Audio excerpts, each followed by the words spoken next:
UAEക്ക് നേരെ ഇറാന്റെ ആക്രമണം മിസൈലുകളും ഡ്രോണുകളും പ്രതിരോധിച്ചുവെന്ന് പ്രതിരോധ മന്ത്രി അറിയിച്ചു.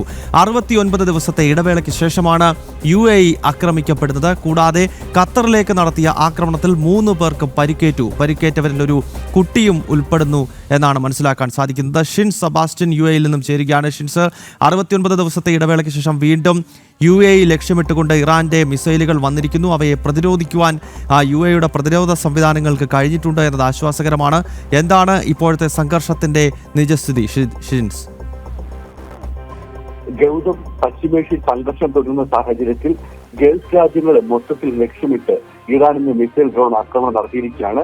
ഇന്ന് പുലർച്ചെ UAE, Kuwait, Qatar, Bahrain, Oman എന്നീ രാജ്യങ്ങളെ ലക്ഷ്യമിട്ടായിരുന്നു ഇറാന്റെ മിസൈൽ ഡ്രോൺ ആക്രമണ ശ്രമങ്ങൾ.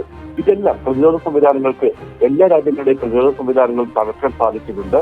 എന്നാലും തകർത്ത മിസൈൽ ഡ്രോൺ അവശിഷ്ടങ്ങൾ വീണ് ഖത്തറിൽ 3 പേർക്ക് പരിക്കേറ്റതായി ആഭ്യന്തര മന്ത്രാലയം അറിയിച്ചു.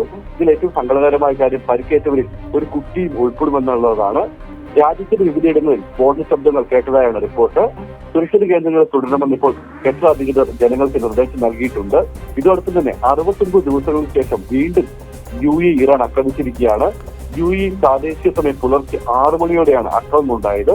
ഇറാനിൽ നിന്ന് UAEയിലേക്കുണ്ടായ മിസൈൽ ഡ്രോൺ ആക്രമണ ശ്രമങ്ങളെ UAE പ്രതിരോധ സേന വിജയകരമായി പ്രതിരോധിച്ചു.